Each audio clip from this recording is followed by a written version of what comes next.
1940年代的洛杉矶，街灯还亮着，嘈杂却停止了。夜幕降临，杀戮开始。准时送到的报纸带着浓厚的血腥，这不再是头条新闻，而是一场恐怖游戏。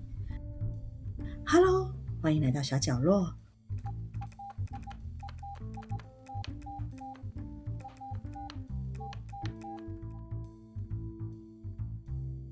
长久以来，统治这场游戏的是一个近乎完美的剧本——邪恶天才医生乔治·霍德尔。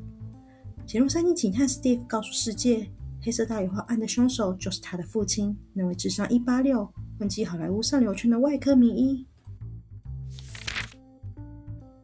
故事从1947年1月15日黑色大理花伊丽莎白·肖特的尸体被发现开始。媒体很快连接到1940年代中后期的孤独女性凶杀案，多名女性被谋杀，受害者为年轻女性，涉及殴打、性侵、切割或肢解。1947年2月10日又发生命案了，尸体上还用口红写着侮辱字样。很快，洛杉矶警局发布了这件案件的11项相似点，认为是连环杀手所为。Steve 的理论从2003年黑色大理花复仇者一书开始，他认为父亲是个跨数十年、跨地区的连环杀手，在1920年代到1960年代，总计可能犯下约50起谋杀案件，中间1950年代逃亡到亚洲为冷却期。Steve 认为父亲是凶手，是从听到洛杉矶警局1949年一则窃听录音开始。就算我真的杀了黑色大理花，他们现在也证明不了。他们不能再跟我的秘书说话了，因为他已经死了。可能知道内情的秘书在关键时刻刚好死于用药过量，与外界强烈怀疑是遭到了灭口。Steve 认为父亲同时也是芝加哥的口红杀手，切割方式及剧情留言风格相似，并表示肖特应该是去芝加哥调查这些案子时，怀疑父亲涉入且不会灭口。Steve 在2010年新书中主张父亲在20年后重生为黄道12宫杀手，并提出了32个独特犯罪签名来支持。Steve 的理论太迷人了，凶手是一个把杀人当作外科手术展览的黑暗贵族，还是个嘲笑警方无能的高智商疯子，完全符合我们对魔王的想象。由于这个剧本太过完美，多年来众人也沉浸其中，深信不疑。直到2025年末，一位穿着军靴的年轻军官走上了这个舞台。黄道12宫杀手所记出的4组密码 Z480、Z340、Z13 及 Z32。Z480 与 Z340 分别于1969年与2020年被成功破译。Z480 内容为凶手宣称我喜欢杀人，因为这很有趣。Z340 内容为希望你们在追捕我的过程中获得很多乐趣，我不怕毒气室。其余2组至今仍未解密，尤其 Z13 密码是犯罪史上最坚固的堡垒，半个世纪以来，它挡在所有探员、密码学家甚至是顶尖 AI 的面前，藏匿着凶手的真实身份。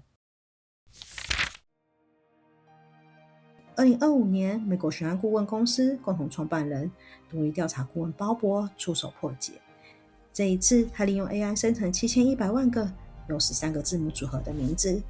进行一场大数据的暴力破解，将这7100万个名字与1950年的人口普查、出生记录、二战军旅资料进行交叉比对，删除了94%查无此人的名字。候选名单慢慢从184人缩减到35人，最后只剩下14个可能性。再经过多重过滤，筛选出了一个名字，一个完全符合黄道12宫杀手的目击描述，有点熟悉的名字——马文·梅里尔。而且把这13个字母填进去，不仅字数吻合，连字母重复性的规律在统计学上都呈现了极高的匹配度。以下是2025年鲍勃版本的故事。梅里尔就是改名后的玛格丽斯，而玛格丽斯是黑色大理花案22位嫌疑人中的其中一位。他1925年出生于芝加哥，1943年加入美国海军，分配到第1海军陆战师担任医护兵。在服役期间，他习得了外科手术的基本知识，还磨练了精准的射击技能。二战期间，他驻于海外长达27个月，并参与了极为惨烈的冲绳战役。在冲绳战役中，曾被困于倒塌的洞穴中，被迫自行挖路逃生。这段经历以及多次申请转入外科部队遭到拒绝后，造成他精神问题，并对军队心怀怨恨，最终以精神残疾为由退伍。玛格丽斯带着受到战争创伤后不稳定的心理状态，回到洛杉矶就读医学院预科，开始了在加州生活与工作。在这里，他遇到了美丽的肖特，而展开追求，进而交往。美丽的女演员跟年轻有为的医科生而战英雄，如同所有的浪漫故事。1946年10月，两人同居了。可惜好景不长，短短10几天，因为玛格丽斯极度不稳定的情绪，加上肖特当时在好莱坞社交圈又非常活跃，经常与不同男性出入公共场所，让玛格丽斯产生了强烈的嫉妒与挫折感。两人经济又不宽裕，短暂的同居生活充满了争吵。这短暂的恋情就在争吵下结束了。接下来的剧情逐渐走向恐怖片。分手后没多久，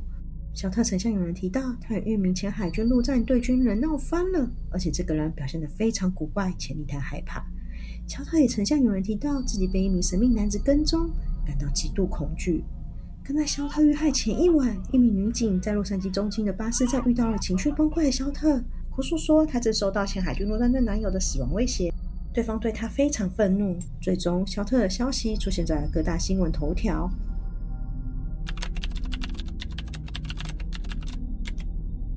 肖特只是像无数个迷信梦的女孩一样，把青春当作筹码。他没想到的是，他以为遇到的英雄是一个刚从地狱战场回来，有着无法容忍被拒绝的破碎灵魂。